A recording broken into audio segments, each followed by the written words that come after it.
Bonjour à toutes et à tous, bienvenue, c'est Smart Impact, l'émission de la transformation environnementale et sociétale de notre économie. Et voici le sommaire. Mon invité, c'est Valérie Pommier, la fondatrice de Résilience Montagne. Avec cette association, elle forme et alerte les professionnels du tourisme, du ski et de l'immobilier sur les enjeux du réchauffement climatique. Dans le zoom de cette émission, la loi Industrie verte dans le collimateur des associations Zero Waste et Notre Affaire à tous. Faut-il forcément détricoter le droit de l'environnement pour faciliter la réindustrialisation? Et puis dans notre rubrique consacrée aux startups éco-responsables, je vous présenterai Dr Jonquille et Mister Eye qui veut démocratiser le jardinage pour tous grâce à une appli. Vous verrez. Voilà pour les titres. C'est parti. C'est Smart Impact.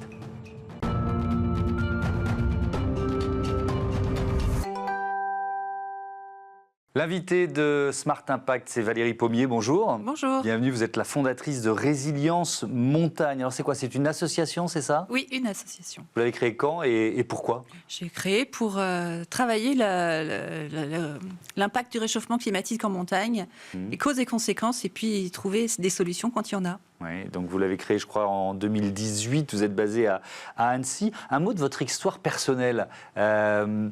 J'ai presque envie de dire que vous êtes une repentie. Est-ce qu'on peut employer ce terme-là? Une transfuge. Oui, une transfuge, oui. Expliquez-nous. Ben oui, on n'est pas. Je dis, il n'est jamais trop tard pour essayer de mieux faire, et oui. ça me va bien. Je viens du milieu des affaires. J'ai œuvré à bétonner les montagnes, à investir en montagne et à travailler de l'attractivité des territoires de montagne d'un point de vue touristique. Oui. Globalement, voilà. Donc j'ai fait partie du problème. Oui. Et la prise de conscience, elle date de quand? Elle se fait comment? Grâce à qui? En 2016, c'est pas très vieux. J'assiste à une conférence aux mines à Paris et un certain monsieur Jean Covici parle d'effondrement et d'impact carbone. Et je le mets dans ma vie et je me dis, mais en fait, je participe à ça et je suis en train de scier la branche sur laquelle on est tous assis. Et je ne peux plus vivre avec. D'accord, et donc il y a vraiment cette bascule, ce choix professionnel majeur de créer cette association. Vous formez, vous sensibilisez, quels sont vos leviers d'action? Oui, sensibiliser, amener un débat contradictoire. Pas laisser ce qu'on appelle les experts du ski ou de la montagne ou du tourisme, qui pour moi sont des lobbyistes en fait. J'aime bien amener le contradictoire sur la vérité des territoires de montagne. Et puis conférences, débats, pas mal de lobbying, travaille avec beaucoup d'associations en montagne qui s'érigent contre des projets anachroniques, des recours juridiques beaucoup, pour faire respecter la loi. Les recours ne sont pas militants, c'est juste de faire respecter la loi en fait. Et voilà, tout ça... Comment vous êtes reçu? Ça dépend. Pas toujours bien, j'imagine. Ça dépend par qui. Oui. Dans certaines stations, je suis menacée de mort. Ah bon? Mais bon, moi, c'est comme ça. La vérité est quelquefois dure à entendre. Et puis, quelquefois, plutôt bien. Les grandes écoles, les étudiants sont très ouverts à ce genre de discussion. Je suis pas mal appelée dans les grandes écoles. Dans des cabinets ministériels, ils savent, mais ils ont besoin de données techniques par territoire. Les associations d'habitants, il y en a partout aujourd'hui en montagne et ces gens-là ont besoin d'informations. Alors ça me surprend qu'à moitié que vous puissiez subir des menaces parce que ça existe là et ça existe dans d'autres secteurs et dans d'autres circonstances. Mais ce qui m'étonne en revanche, c'est peut-être le retard de prise de conscience. Je suis peut-être à côté de la plaque, mais ceux qui vous menacent, ils veulent rien voir ou alors ils sont conscients que c'est en train de changer et ils se disent de toute façon on n'a pas d'autre option? On dirait, moi je dis il y a tout en fait. Oui. Il y a encore des personnes qui ignorent. Il y a pas mal de climato-scepticisme en montagne.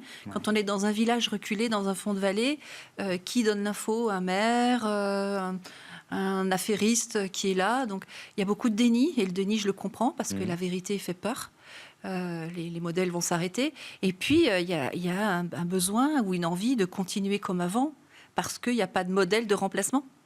Oui, mais enfin il y a quand même tout ce qu'on voit. On habite en montagne, on voit les glaciers qui reculent.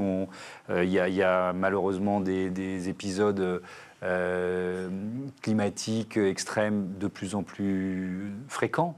Oui. Parfois, pas toujours, mais de plus en plus violents, mais surtout de plus en plus fréquents. Donc, mais en fait, il n'y a pas non plus de volonté politique de changer, de transformer, de transitionner ou d'adapter. on est plutôt dans un modèle politique de collectivité publique qui conforte le modèle. Les subventions, par exemple, vont pour conforter et fabriquer la neige. On ne parle pas réellement d'adaptation et de sécurité au sens propre du terme, qui est la sécurité des villages. Ouais. Alors que vous dites, il faut sortir du modèle ? Il faudrait déjà... Mais sauf que c'est le modèle qui a apporté de la prospérité à ces territoires depuis, je sais pas, 60 ans. Et puis qui rapporte de l'argent. Donc comment parler transition quand ce modèle est aussi bénéficiaire pour quelques personnes ? Mais on n'a pas le choix, en fait. Qu'est-ce qu'on fait ? Est-ce qu'on attend d'être au bout du mur et les habitants des territoires vont devoir partir parce qu'il n'y aura pas eu de planification ou d'hierarchisation des besoins ? Qu'est-ce qu'il faut faire ? Autant en parler avant. Plus on est en amont de la fin, à pouvoir au moins en discuter, plus on limite la casse.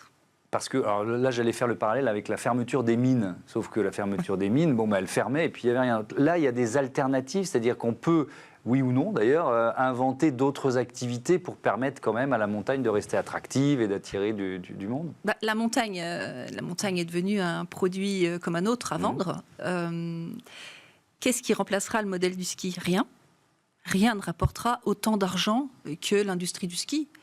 Est-ce qu'il faut remplacer un modèle qui n'est pas si bon que ça et qui dépend d'une saisonnalité par un autre ?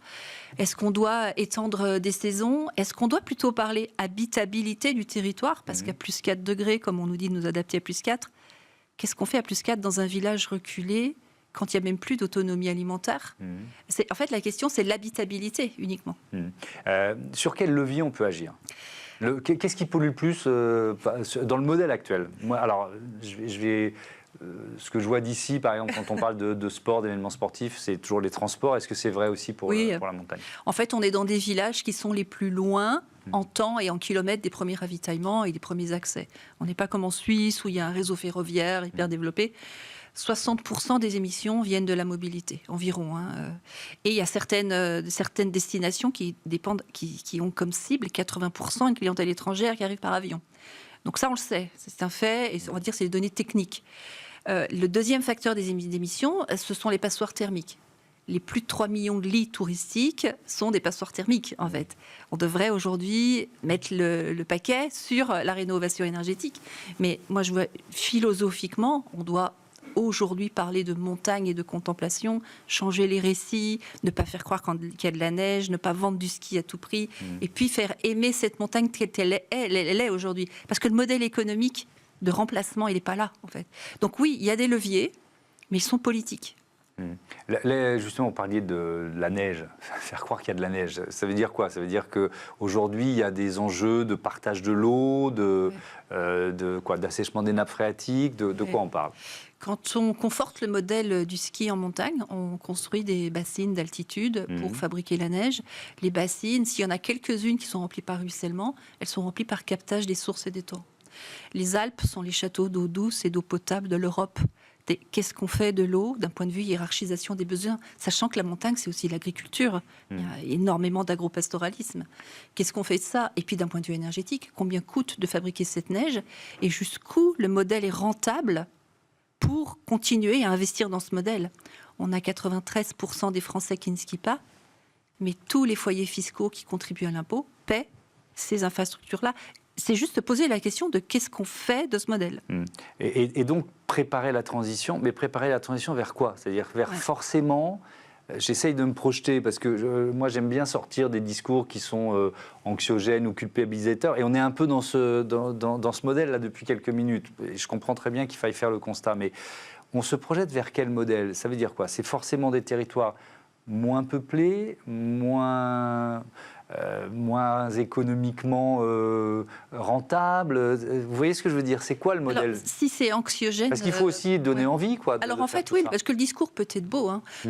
Oui, c'est anxiogène parce que la réalité, les faits sont là. Quand on voit un glacier fondre, c'est plutôt anxiogène parce que c'est notre eau potable qui se barre quand même.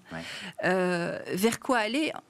Plus on construit de lits touristiques, plus les villages se dépeuplent. C'est-à-dire que le modèle n'est pas bon, en fait.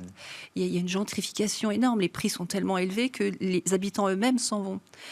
Quand on parle aujourd'hui d'impact du réchauffement climatique, on devrait se désaisonnaliser d'une industrie qui va s'arrêter. C'est logique, en fait.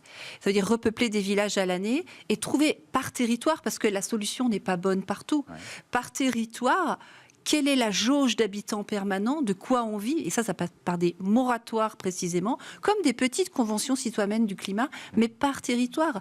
À 1000 mètres, on ne parle pas du même phénomène et des mêmes problématiques à 2500 mètres d'altitude.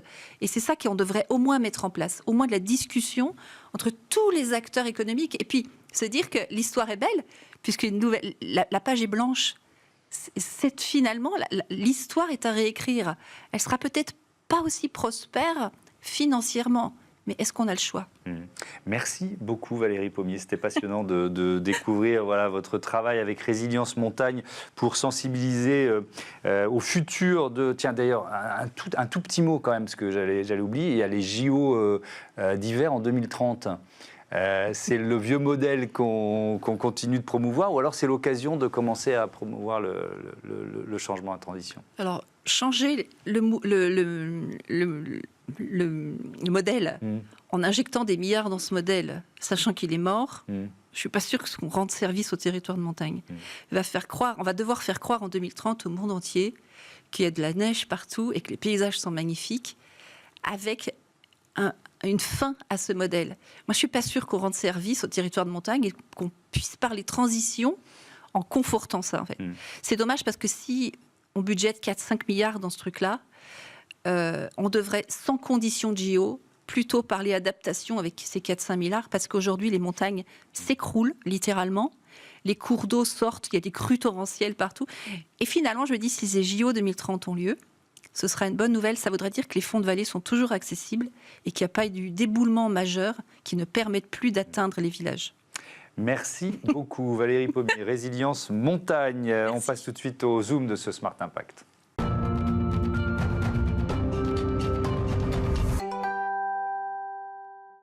Le Zoom de Smart Impact consacré à la loi Industrie verte, critiquée par plusieurs associations de défense de l'environnement. On en parle avec Nicolas Walker. Bonjour. Bonjour. Bienvenue, vous êtes avocat en droit public associé au cabinet Reed Smith. Décrets d'application de cette loi qui ont été publiés le 5 juillet dernier. On va déjà expliquer les objectifs. Quels sont les principaux objectifs de la loi Industrie verte ? Donc, la loi Industrie verte qui avait été effectivement votée en octobre de l'année dernière avait un certain nombre d'objectifs, à l'instar de ce qui a été fait aux États-Unis avec l'IRA, à l'instar de ce Inflation Reduction Act. Absolument, à l'instar de ce qui se fait aussi au niveau européen avec la politique industrielle de l'Europe. Et donc, le principal objectif de cette loi, c'est de réindustrialiser la France, c'est-à-dire de relocaliser de la production industrielle en France, de passer aussi par des financements publics pour l'industrie, pour les industries jugées les plus vertueuses pour la transition écologique et énergétique, et aussi de s'attacher à une commande publique plus soignée, en tout cas plus orientée vers une démarche environnementale vertueuse. Quels secteurs industriels sont particulièrement concernés par cette loi ? Tous les secteurs soient concernés, mais dans la pratique, il est vrai qu'il y a certaines activités à laquelle l'État a attaché une importance stratégique. Notamment tout ce qui touche à la transition énergétique, donc ça veut dire la production de batteries. Pour décarboner l'Europe, il faut alimenter en batterie, donc il faut les produire. Elles sont lourdes en métaux lourds, donc on doit avoir une activité de production de batteries. Tout ce qui touche aussi aux panneaux photovoltaïques, au solaire, à l'éolienne, le nucléaire aussi. Après la pandémie de la Covid, on s'est rendu compte aussi qu'on avait des sujets de dépendance de production étrangère, notamment en matière de médicaments, en matière de biens de la consommation. Donc il y a, si vous voulez, c'est double enjeu de favoriser la transition écologique, mais aussi de favoriser une production stratégique locale. Ouais.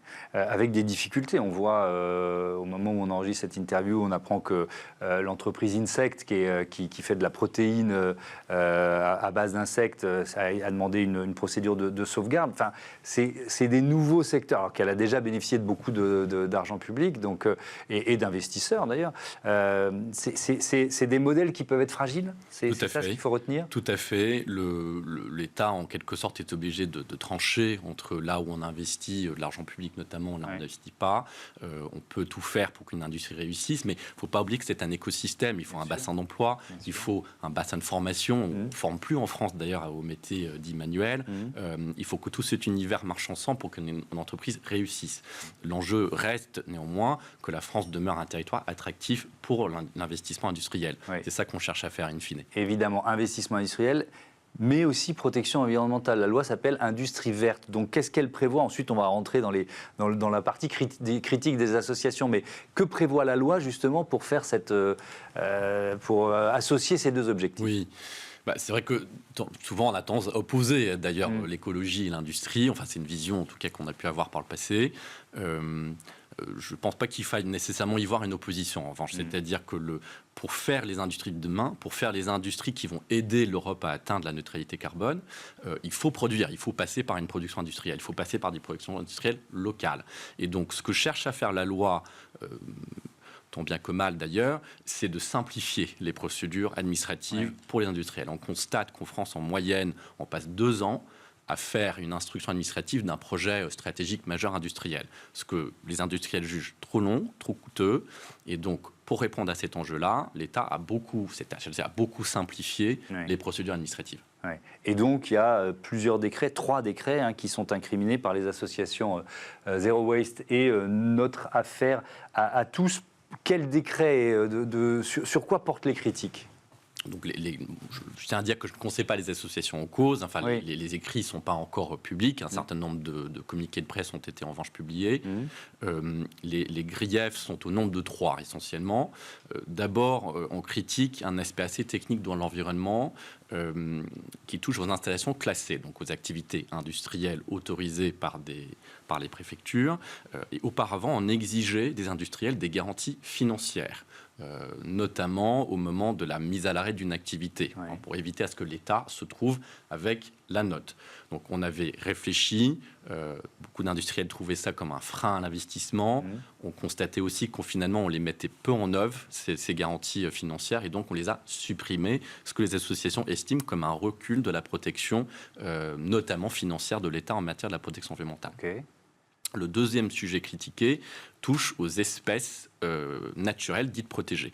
Donc on a en Europe des listes d'espèces, de faune et de flore protégées car en voie de disparition, et on interdit tout simplement à ce qu'on perturbe leurs habitats, leurs aires de reproduction. Et alors la loi, dans son objectif de simplification, pourrait mettre en danger certaines de ces espèces? En fait, par différents moyens de procédure, dont le détail n'est pas forcément très important, on permet de qualifier à l'avance certains projets industriels, dits stratégiques, on permet d'outrepasser en quelque sorte certaines de ces protections. Bon, ce n'est pas tout à fait vrai, on doit quand même garantir un niveau de protection minimum. Mais il sera peut-être un peu plus faible. Plus facile, plus vite et on va dire plus automatique d'outrepasser certaines normes de ces protections. Il y a aussi un principe qui est très important, la terminologie fait parfois grincer des dents, mais c'est le principe du pollueur-payeur ou alors de la responsabilité élargie du producteur. Est-ce que la loi grignote ce principe ou pas ? Ce que disent les associations, effectivement, c'est oui. En tout cas, on peut constater un affaiblissement procédurier, peut-être de ces aspects-là. Le principe, en revanche, n'est pas remis en cause. Enfin, le fond de nos droits n'a pas changé. Et le pollueur doit être celui qui assume les conséquences. Effectivement, on a pu remanier certains aspects purement administratifs du processus, mais il n'en reste pas moins qu'effectivement, les associations y voient une sorte de non-respect du principe de la non-régression en matière environnementale. Qu'est-ce qui va se passer? Ça veut dire qu'il y a des procédures qui vont être lancées. On sait que Notre Affaire à tous a porté un certain nombre de procédures. Donc on rentre dans un processus judiciaire, là? Tout à fait. Donc, on est au stade de ce qu'on appelle le recours gracieux. Donc on est allé demander au gouvernement de prendre une nouvelle décision, de revenir sur les décrets qui ont été pris. En règle générale, ça ne se fait pas comme ça. Donc on porte un recours juridictionnel devant le Conseil d'État, qui est la Cour administrative suprême française, et le Conseil d'État va être amené à juger si les décisions prises par le gouvernement, si ces aspects de remaniement de procédure sont ou non légales. Est-ce qu'il faut, alors je vais me placer du côté des associations et par ma question aussi du côté de l'État et de cet objectif de réindustrialisation. Je voudrais votre avis d'expert. Est-ce qu'il faut forcément détricoter le droit de l'environnement pour atteindre l'objectif de réindustrialisation? Ou est-ce que finalement, on peut faire en sorte que ce soit compatible? Je pense qu'il faut effectivement pas tout défaire. Enfin, nous avons dans notre droit, notamment dans l'environnement, une surproduction des normes. Enfin, on a des régimes qui se complexifient, qui se multiplient. D'ailleurs, c'est une des critiques des industriels qui s'implantent en France. Et donc, pour ma part, mieux appliquer les normes que nous avons déjà, peut-être mieux aussi penser, réfléchir à la question des sanctions qui en France sont bien inférieures à ce qu'on voit aux États-Unis, en Angleterre, en Allemagne. Ça permet de concilier ces deux enjeux sans forcément passer, mais c'est une habitude française, par une réforme constante de nos textes. Oui. Donc on empile des normes sans appliquer les précédentes. C'est ce que je comprends un petit peu de votre réponse. Si on compare la France au reste de l'Europe ou à un marché comme peut-être l'Amérique du Nord, notre droit de l'environnement, il se situe où ?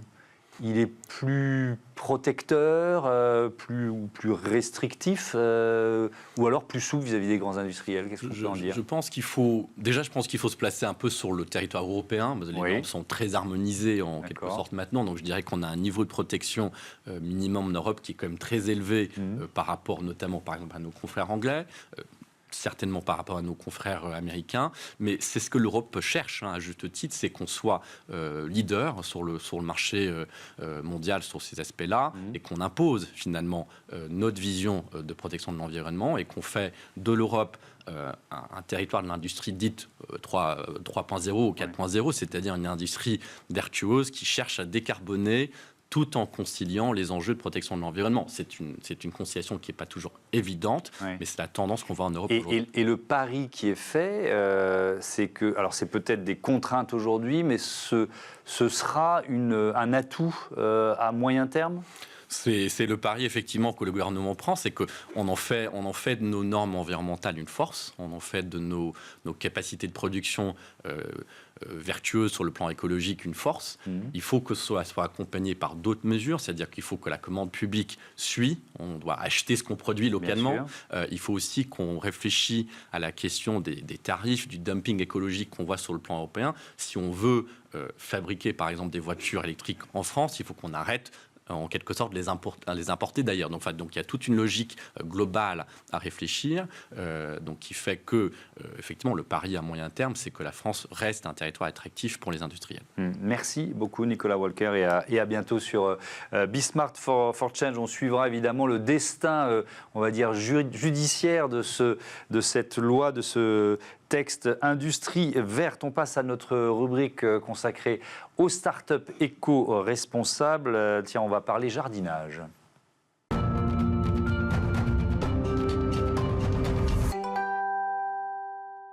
Smart Ideas avec Daniel Yamba, bonjour. Bonjour Thomas. Bienvenue, vous êtes le cofondateur de Dr Jonki et Mr Eye. Déjà bravo pour le nom, c'est un super nom de boîte. Vous l'avez créé en 2019 avec 3 amis d'enfance, c'est ça ? Ouais, Gaël, Hugo, Théo. C'est quoi le point de départ ? Racontez-nous. Le départ, on était au Jardin des Plantes de Madrid et puis on s'est dit qu'on allait créer une entreprise tous ensemble. Et vraiment, on avait cette envie de proposer quelque chose tourné vers l'écologie. Et on s'est rendu compte que le jardinage était un médium hyper intéressant puisque ça permet en fait de cristalliser pas mal de problématiques, la conquête de la biodiversité et puis la proposition de modes de production et de consommation plus durables. Donc Dr Jonki et Mr Eye, c'est quoi ? C'est une application, c'est ça ? Oui, c'est une application mobile. C'est avant tout aussi l'ambition d'amener un maximum de personnes à s'intéresser au jardinage. Et donc, on accompagne de la semence à la récolte, du semis à la récolte, donc aussi bien sur l'application mobile et également en proposant des produits adaptés, personnalisés aux jardiniers, à leurs besoins, sur toutes les étapes du jardinage. Et alors, c'est quoi l'enjeu ? Alors, je vois bien l'enjeu, le plaisir du jardinage. Enfin, voilà, c'est ça, j'ai aucun souci là-dessus. Mais ça veut dire quoi ? Ça veut dire qu'on peut, sur nos terrasses, sur nos jardins, sur nos balcons, on pourrait produire d'une certaine façon. Il y a cet enjeu derrière ? Bien sûr, il y a un enjeu de production. Donc, on va produire des légumes, on va mieux manger, on va également faire des économies. Et puis, il y a également un intérêt très important, c'est sur la biodiversité, pour favoriser la biodiversité. En fait, les jardins, il y en a partout, sur tout le territoire français. Ça représente tout de même 1 million d'hectares. Et c'est une super opportunité pour proposer des corridors de biodiversité. Donc, on va pouvoir créer en fait des espaces qui vont être hyper intéressants pour les pollinisateurs et puis également pour les fleurs, pour favoriser en fait le brassage génétique. Si on prend par exemple les coquelicots, ils ont besoin de passer d'un jardin à un autre pour mixer les variétés et pour renouveler en fait leurs gènes, pour s'adapter aux enjeux contemporains, au changement climatique et également pour être plus productif. Et puis ça fait du bien de jardiner, c'est bon, voilà, c'est bon pour le bien-être et pour le moral, il faut aussi dire ça. Ouais. Est-ce que vous donnez des conseils alors comment je peux dire ça, de jardinage entre guillemets écologique, c'est-à-dire favoriser la permaculture, un certain nombre de... Oui, c'est au cœur du projet. Ouais. C'est au cœur du projet. Donc, on propose notamment sur l'application mobile des associations. Donc, quand vous allez mettre une plante, on va vous proposer la plante compagne qui va être utile pour protéger tout le jardin, pour fertiliser. On propose également des techniques, des méthodes pour fertiliser plus responsablement. Et puis également pour se protéger des maladies et des ravageurs avec des solutions biologiques. Ouais. Vous avez annoncé une levée de fonds de 850 000 euros, c'était au mois de mai dernier, Voilà. auprès d'investisseurs nantais, c'est ça? C'est d'abord une histoire nantaise? On va dire plus régionale. Oui. Donc, c'est des investisseurs effectivement nantais, vendéens et rennais. Et puis on est également accompagné par des institutions plus nationales comme la BPI. Oui, ça c'est important. C'est quoi votre ambition à 5 ans? L'entreprise, elle est toute jeune, elle a quoi 4-5 ans, c'est ça? 5 ans 5 ans. Ouais. Vous voyez où? C'est simplement développer l'appli ou alors autre chose? Avoir des boutiques, avoir des... Alors, on est plutôt un acteur du digital, même si on ne se met pas de barrière. Mais l'idée, c'est effectivement développer la connaissance sur les jardins. Donc, avoir cette base de connaissances qui va nous permettre de proposer des solutions qui vont être adaptées aux différents jardiniers en fonction de leur espace, en fonction de leur problématique. Et vraiment, cette ambition sociétale et environnementale d'amener un maximum de personnes à jardiner pour à terme s'intéresser aux grands principes de l'écologie, à l'écologie en général. Et à la défense de la biodiversité, évidemment. Merci beaucoup, Daniel Yamba. Bon vent à Dr Jonqui et Mister Eye. Voilà, c'est la fin de ce numéro de Smart Impact. Merci à toutes et à tous de votre fidélité à Be Smart for Change. Salut!